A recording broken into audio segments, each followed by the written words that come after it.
Well, hello, welcome to 2CTV, the channel that is now officially the most watched online live news channel in the United Kingdom.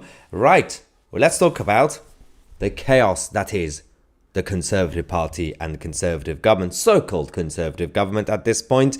Hello to everybody in the live chat. The rumours, gossip, plots, everything else been going on in the Westminster Village continues, and this time it's hitting Rishi Sunak. Now, we are all sick and tired of hearing the same thing coming out of Westminster, which is every few weeks the Tory backbenchers are angry at Rishi Sunak and then they end up doing absolutely nothing about it.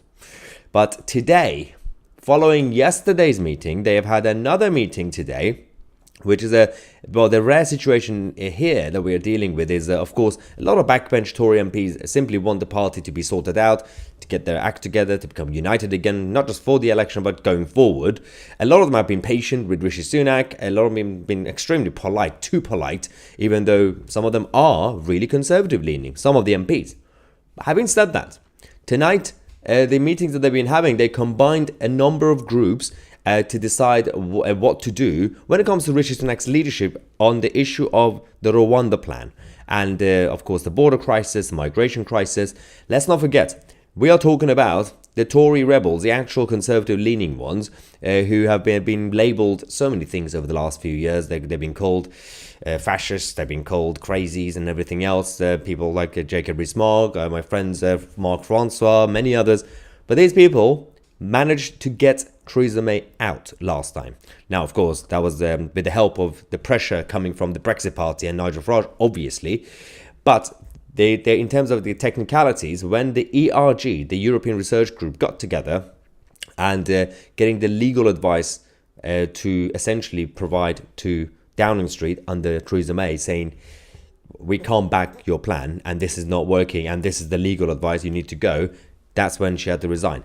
This time, they've combined a number of groups now. So we have the Common Sense group, which is a relatively new group with all the pretty sound Tory MPs, and a few of them left, obviously.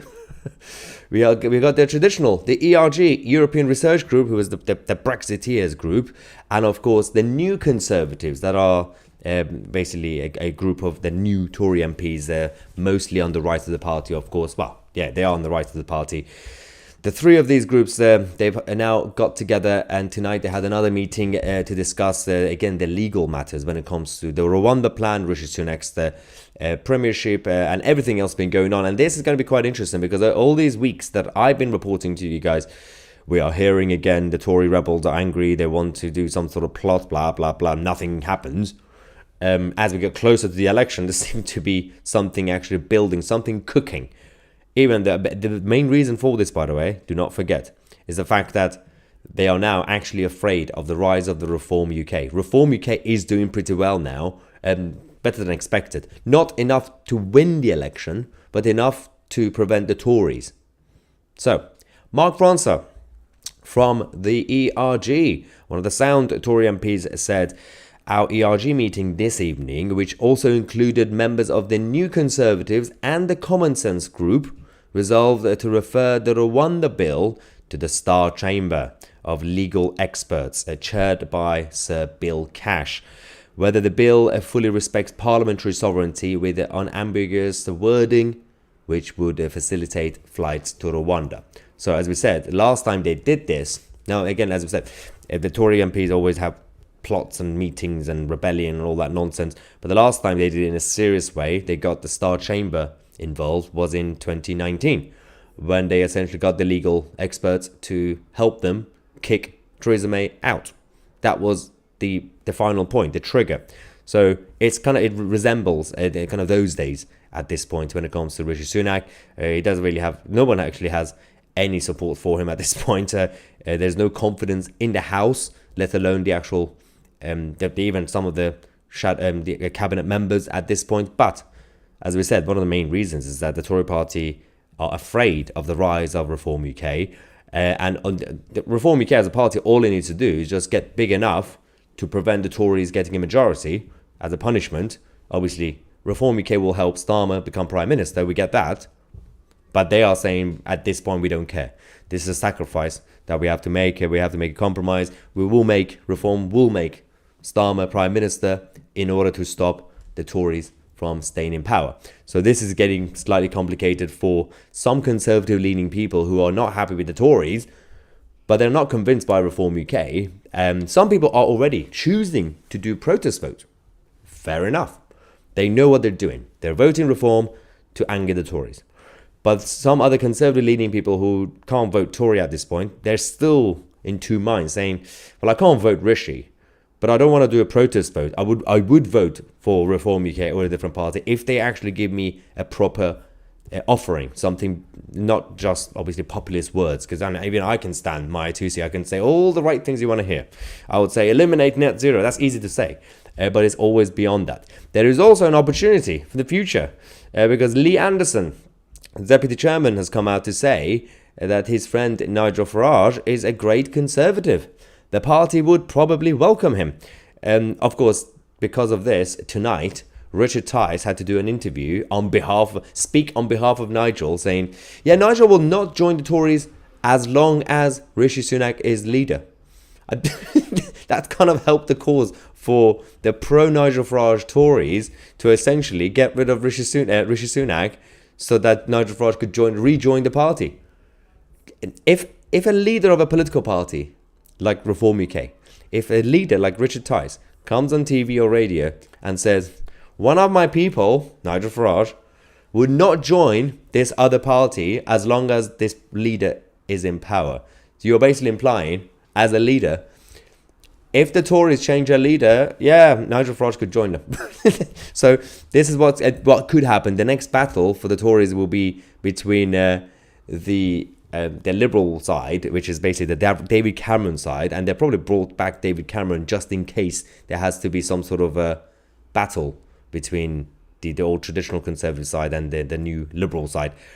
So that we might even have a situation where we could have a future leadership contest between David Cameron and Nigel Farage. And then we know who's going to win, obviously, in that situation. If the Tory party remains, the grassroots of the Tory party remain in place, who are more conservative leaning, they could get Nigel Farage elected as leader and then potentially Prime Minister. But if the Tory members leave the party, then Nigel Farage will not have any support in the Tory party.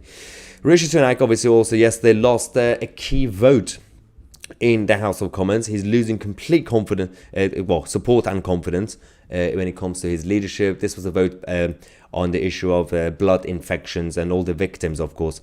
And he suffered his first major defeat in the House of Commons on a vote like that. Now, it's absolutely embarrassing for a government to lose a vote like that when you have a, technically speaking, around 80-seat majority. That means a big chunk of your own MPs decided to not support you. That is as bad as having a minority government or a coalition. It's as bad as Theresa May's situation. Theresa May kept losing votes because she didn't have a majority. Now, right now, the state of the Tory government is that having a majority is irrelevant because the party is not united.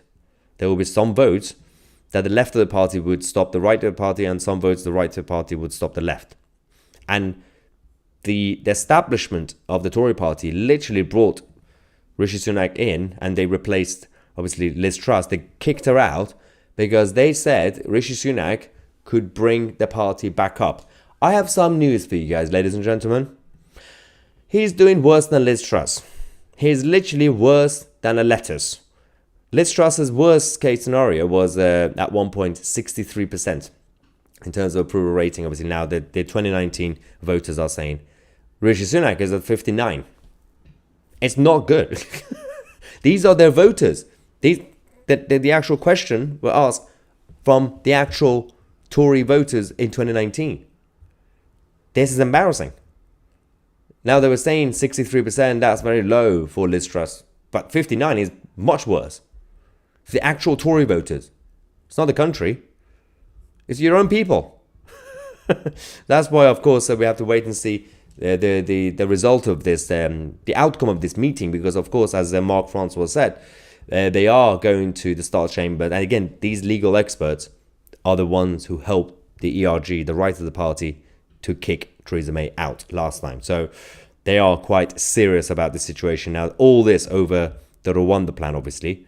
But the Rwanda plan is a symbol when it comes to the government and the leadership of Rishi Sunak. Let's quickly go to the live chat as well, get your reaction. Let's start with the super chats first. Champagne Monologues, thank you very much for your super chat. Alan Bastard for Prime Minister. Yes. For those of you, if you watched the New Statesman, the TV show back in the day, in the 90s, it was a genius of a show. Alan Bastard is my kind of guy. My kind of Tory. Chloe, thank you very much for your super chat saying, I'm rushing to work. Just reminding everyone. That's all. Oh, yeah. It's all at 9. Oh, we're not going to get into the religious stuff in this video. Come on, guys. We have to focus. Chloe keeps talking about Aisha. I really appreciate this, by the way. But we're not going to get into the discussion about Muhammad or Hassan or anybody else or the kids of Ali, everybody else. We are going to continue stay focused on this topic for now. And then later on, we'll talk about Aisha as well. Stop trying to get me cancelled, Chloe. All right, Colin, thank you very much for your super chat. Why does anyone care what any socialist says? Conservatives are a minority in the party. They don't have PR internally, so can't change anything. So technically speaking, what they have in the party is they do representation when it comes to the voting, so that the highest votes gets, but that's irrelevant. The actual grassroots of the Tory party is extremely conservative. The actual membership, but they don't really have a voice. That's why the Tory party had to centralize all the powers to go to CCHQ, the Conservative Campaign Headquarters, and Downing Street, obviously, while they're in power. But if you actually give say and power to the grassroots members of the Conservative Party, they would bring back Margaret Thatcher or Enoch Powell, but they don't have a voice. And over the years, the Tory HQ also tried its best to manipulate the result of the selection meetings for the candidates to become MPs to make sure they are selecting liberal-minded and essentially pro-party line sort of candidates. Even that was not completely possible because there's still a few conservative-leaning MPs left. Good number of them, by the way. But they don't have a say when it comes to the government because they're not in the cabinet. This is the problem with the Tory party. Everything's centralized. If they decentralize it, the rights of the party will take over easily. Just Gaming Entertainment, thank you very much. Saying here's for your stress and suffering for the situation in Europe. Well, thank you so much for the support. It kind of helps when occasionally we have to talk about the Westminster bubble gossip. It's like, for me, it's like taking a break. Because obviously I'm technically working 24/7. I'm literally sleeping, dreaming and waking up thinking about all this nonsense and news and politics and all the chaos around us in life. But when we have a story about this, for me, it's like taking a break. So, by the way, it's also very important. I know this is like nonsensical gossip politics, but this gossip politics will change the outcome of the next election. We have to talk about this. Chloe is back. Oh no, what's she saying now? Thank you so much, Chloe. Saying if truth equaled cancelled, then I want the whole world to be cancelled. Good night, Brits. Hope you vote Nigel or Ben Habib. Thank you, Chloe, for the support. Yes, every time she mentions Aisha, I get cancelled. All right, let's go back. SK says they will hold a meeting after meeting. Yep. Each time, give Sunak one more chance to be a proper Tory. Every time he will let them down, and then it's too late. This is basically the summary of the British Conservatives. If you're watching from abroad, if you're watching from any other country, and you're like, what's going on with the British politics? This is basically the summary, what SK said. Because nothing really changes. And I do have a feeling that the Tory party could eventually implode before the election. They might lose their focus, and they could potentially even do a motion of no confidence in Rishi, even before Christmas, relatively.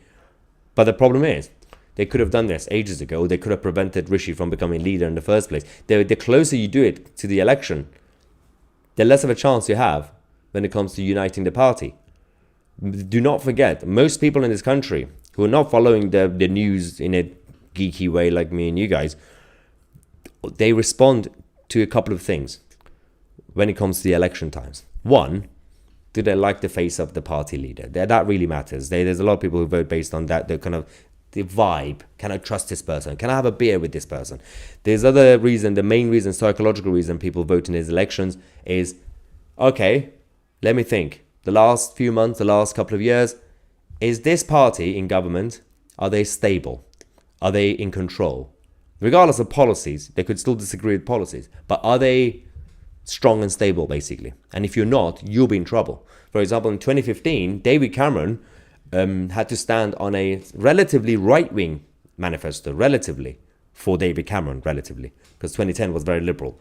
But obviously Nigel Farage and UKIP forced him not just to introduce the referendum as an option in the manifesto, but even the policies. But the country were quite sympathetic towards Ed Miliband to an extent until the election day, when they saw David Cameron and his party being looking more grown up. All these people who are not really into following daily news, they just looked at Ed Miliband's face. He can't even eat a bacon sandwich. They're like, nah, we just can't. And at this point, Keir Starmer, as we get closer to the election, by simply avoiding more scandals, he's inevitably going to be looking more like a statesman compared to Rishi Sunak. It's in comparison.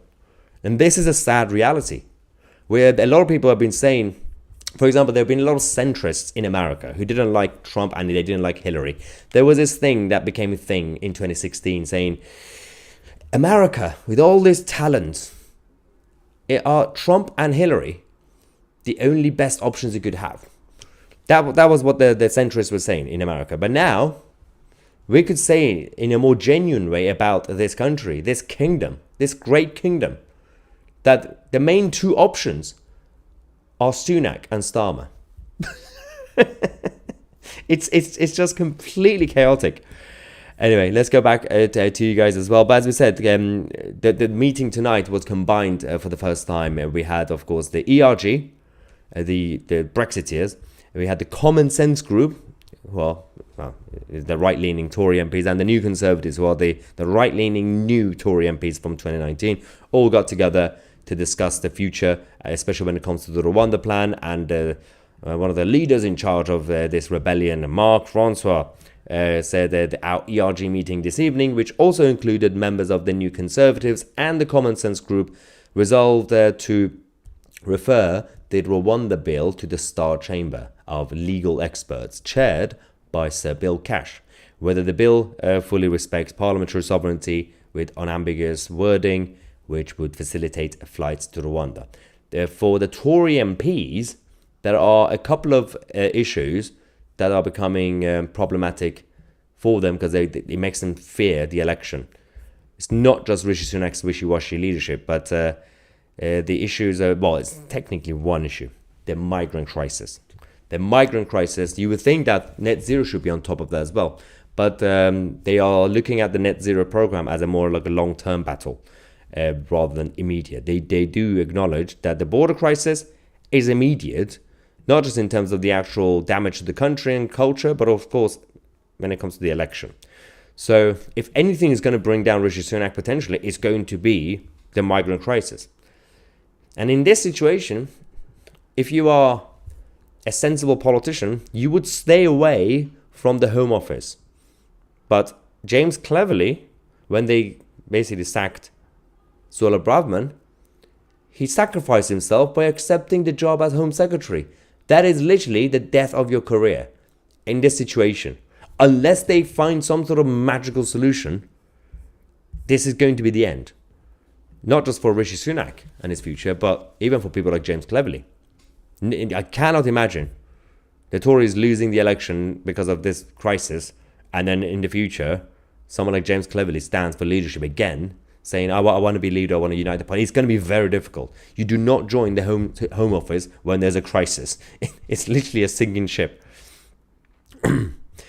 Nikki Baxter says, how can anyone vote for any of these Muppets on any side, seeing what they keep doing to us all? Again, this is the doom and gloomy sort of situation. It's a cycle of doom because society, and basically the electorate, we're talking about, again, the majority who are not following the news and everything else, and the political class, they are part of the same cycle. They keep doing it to each other. There's a big problem right now. We're in a deadlock where the political establishment are only providing one sort of package, which is called, let's just say, centrism, but it's basically liberal globalism. And then you have the mainstream media controlling that narrative to make sure I don't have a voice, to make sure even Douglas Murray wouldn't have a voice, or Tommy Robinson, or anybody, like anyone that's more alternative, for example. So they only give voice to the mainstream. And then, so that is the creation of the one-sided option for the electorate who don't follow the news really. So they think that they only have two options, red and blue. And then the electorate, by voting, they continue to vote red and blue, they are basically unintentionally giving consent to the political class to continue the same cycle again. So both sides are doing this to each other. It's just completely chaotic. It's like a cat running around chasing his own tail. That's the country right now. Unless someone breaks that chain, the people will continue to think they only have two options, because the political class have only been focusing on two options, two main parties. Now, we can still theoretically only have two parties, but at least one of them could or should be replaced, or both of them, or one or two of them could or should be improved or changed. Now, nothing is changing. Howard, I believe, saying, if France can ignore the ECHR rulings, why can't the UK government also ignore them? Why is our government always so spineless compared to our continental cousins? So this has been one of the main questions, by the way. The main question is, why is it that the Europeans could do it or not? One main problem, by the way, apart from weak leadership that we have, is, again, thanks to Tony Blair. When he turned the so-called modern human rights kind of conventions and the elements coming from the ECHR into a legislation in this country in the late 90s, he turned it into an act of parliament. He made it more, basically, the act of parliament forces the UK to actually follow ECHR. ECHR advice, which is mostly advisory at times, that's why a lot of countries could go bypass it. Our political establishment and our Supreme Court, again Tony Blair's Supreme Court, see it as an obligation. Everything goes back to Tony Blair. One man destroyed the next few decades. Barry Cullen, thank you, saying, Maya, since he has become Home Office Minister, he should now be known as James Uncleverly. The dad jokes have started, guys. Thank you, Barry. Uncleverly. Brilliant. Okay, let's go back to you guys as well. See what we have. We have Katrina saying no to Reform UK and 1000% no to Starmer. No to any puppets of the WEF. So at this point, there's not many options left, really, unless we're going to vote Lib Dem. Or maybe we should vote Green. Yeah, I'm not that crazy, don't worry. Right, let's see what's going on again in the live chat from you guys. Mike says abolishing that. I'm assuming you're talking about the Supreme Court. Would be great. Yeah, that's a good start, I guess. The problem is, we've talked about this before with you guys. The problem with the Labour Party is we do live in a society where the people on the left think we become right-wing in a sense that we force the Labour Party to be right-wing in order to win elections. We basically force the Labour Party not to be left-wing in order to win elections. So if you're ever going to have a Labour government, at this point, they have to be what we call centrist. But essentially what it is liberal globalist.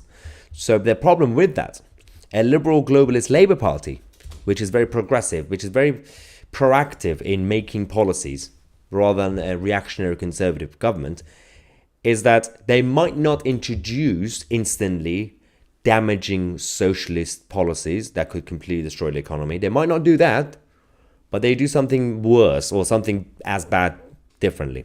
They do things that has a long-term effect and you can't repeal. The way Tony Blair guaranteed the existence of the NHS by doing fake reforms and introducing, the private contractors, made it even harder for us now to reform the NHS. The way Tony Blair introduced the Supreme Court made it very difficult constitutionally to randomly remove or scrap the Supreme Court. The way Tony Blair did any of these issues, anything that's long-term. So the fear that a lot of us have is that Keir Starmer, as Prime Minister, might not go around nationalise all the industries and increase the tax rate to 75%, but he's going to do a few things that are constitutionally, long-term, very impactful negatively. One is bringing down the voting age to 16, so the children who are 16 and 17 could vote. Giving voting rights to foreigners, that's also on the table from the Labour Party. These things will affect the constitution and the culture long term, and you can't randomly repeal it. It's very, very difficult. So this is the fear we have with liberal globalist leaders like Keir Starmer as Prime Minister. Right, let's go to your reactions as well. A couple of more comments I will show. Mandy says that Labour always manage to bankrupt the country every time they are in power. Gordon Brown sold off our gold. I know, I'm still angry with him. We had the higher taxes. They opened the gates for the migrants. No to Labour for me. Exactly. But the other problem is unfortunately, I was watching TV, mainstream media. There was a debate. See that, who's that blonde girl who goes on, blonde woman, we have to say. Blonde lady. Who goes on GB News. She's a liberal. She's a leftist. She's like a female Benjamin Butterworth. I always forget his name. Nikki or Chloe, Nicola, whatever. She was on some GB News debate. And she's a classic middle-class left-wing liberal who started debating with, I believe, Tom Harwood, talking about how defending the last Labour government, saying, no, things... And by the way, I'm saying all this not to defend the current Tories, because they're also terrible, but statistically, what she was saying was nonsensical. She was saying, the unemployment rate wasn't as bad under the last Labour government and Gordon Brown compared to now. I'm like, what? And then she was saying the cost of living, there was no cost of living crisis, she was saying. We literally had a banking crash and a recession which caused a medium-term cost of living crisis. It was bad. It was really bad. And it seems like people have short-term memories. And she was also saying like relatively everything else was great. She was saying the NHS was perfect. Like, are you kidding me? All the scandals coming out of so many places, including, that famous hospital that had a massive crisis as well. All that. They are rewriting history, preparing for the next election. And then some people, the new generation, the young kids are going to fall for it. Of course they're going to fall for it. Because all they know, all they remember is the existing Tory government has been in power 13 years, basically most of their life. And the Tories are stupid enough not to realize this, to actually change their party and actually become conservative. They are scared of the word conservative. The Tories are terrified of the word conservative. Astonishing, absolutely astonishing. Oh, anyway. There's a couple of comments. What is this? No, not that one. This one. Adventures of Dean. I'm guessing it's Dean. Reform UK have been getting a lot of chat time on YouTube recently. There's a lot of mentions of Reform UK on YouTube live chats and everything else. So, yeah, I do agree, actually. Which makes you think, is the actual support also resonating in the country or not? We'll find out when it comes to the next election, obviously. Anyway, this is the latest update for you guys from the chaotic Conservative Party in Parliament. We're going to come back tomorrow with more updates for you guys. I'm Maya Tusi, and we are the media.